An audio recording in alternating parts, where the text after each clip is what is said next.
Разнообразието от фолклорни ритми и качествени изпълнения са визитната картичка на културно-художественото дружество и фолклорния ансамбъл към Центъра за култура.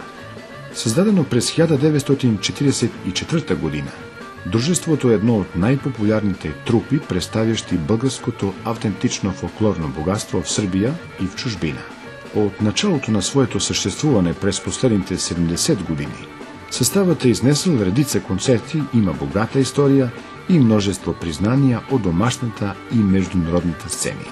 Специфичният танцов и музикален фолклор са основата за изграждането на репертуара.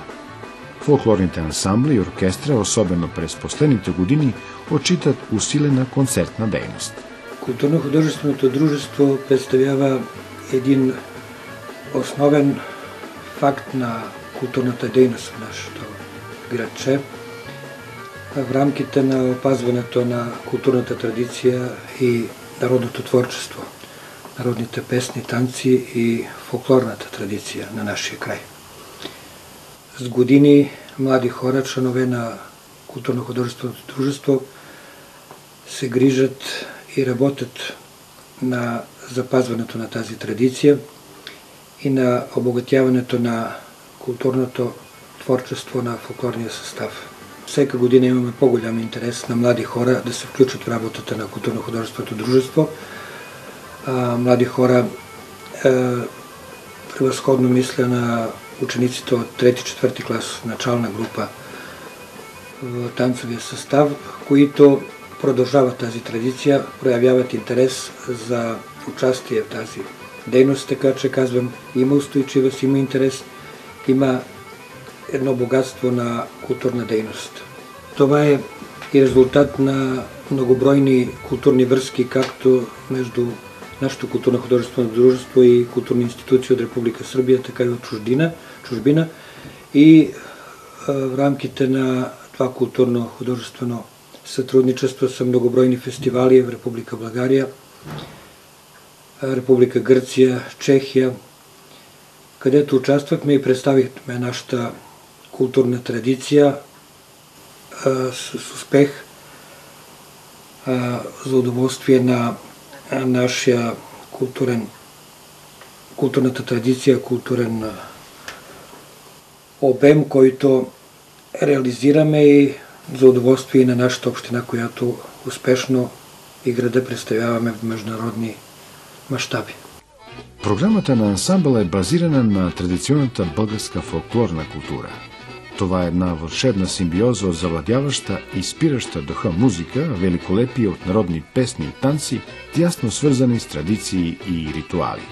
Така в репертуара преобладават песни и танци от Царибродско, Димитровградско, кръшни шопски български хора и ръченици, но и фолклорни ценности от другите краища на Сърбия.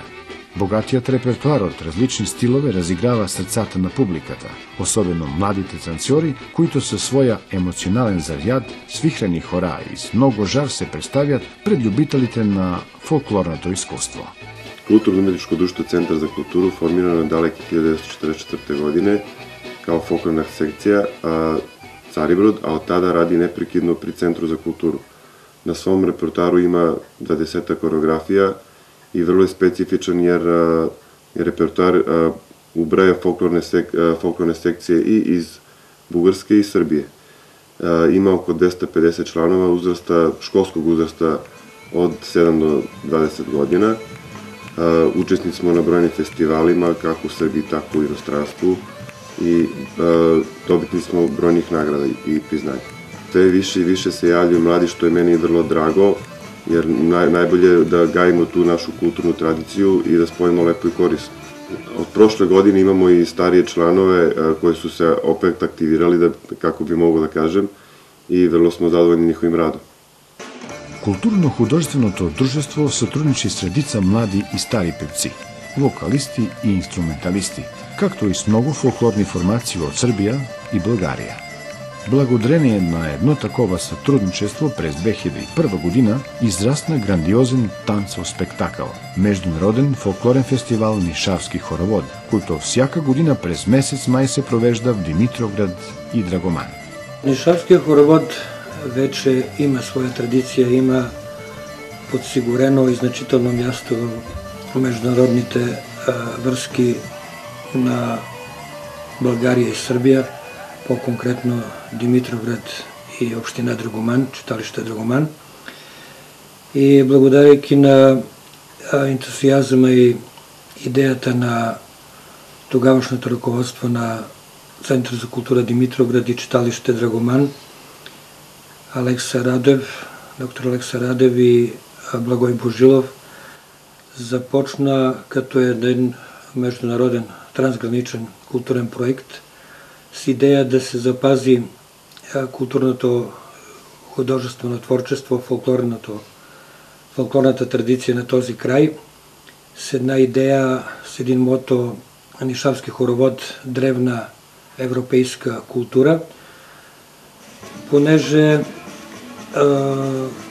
фолклорното творчество на този край е автентичен, много популярен и дава една богата културна традиция, която с този хоровод продължаваме да действаме на запазване на тази традиция. Вече 14-та година на фестивала с партньорите от България участваме и различни други фолклорни танцови състави от Република Сърбия, Република България. Имахме гости от Македония, Словения. Така че фестивала, както казах, има свое място в културната дейност, в запазване на културната традиция и надяваме се да продължи и по-нататък да работи на опазването и обогатяване на културното и фолклорно творчество на този край.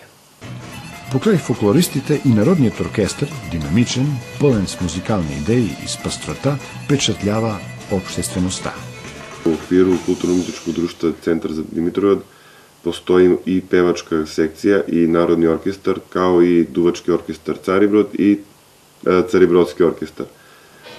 Vrlo smo zadovoljni njihovim radom zato što isto dobijaju te brojne pohvale, zahvalnice, nagrade. Prevlađuju razni instrumentalisti, solisti, stalno imamo te naše dobre i drage goste, бивши музичаре и богати репертуари njihov. През последните години съставът е реализирал множество успешни турнета в Сърбия, България, Гърция, Чехия и е лауреат на бройни награди и грамоти.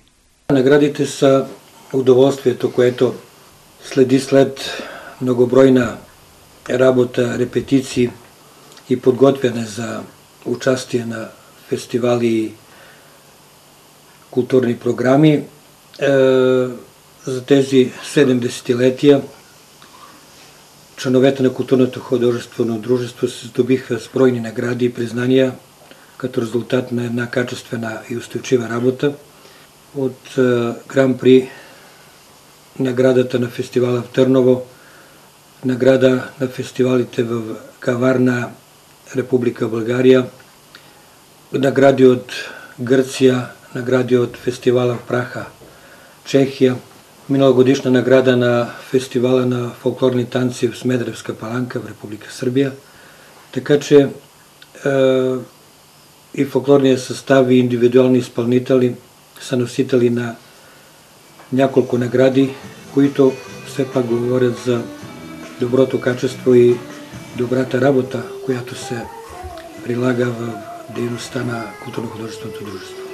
Интереса на младите хора, нашето задължение и задача да устойчиво работиме на тази работа ни налага да продължаваме с младите да запазваме традицията на културно-художественото дружество и песните и хората на нашия край. И днес, 7 десетилетия след създаването си, концертите на културно-художественото дружество се превръщат в едно незабравимо фолклорно изживяване за всеки, който ги посещава.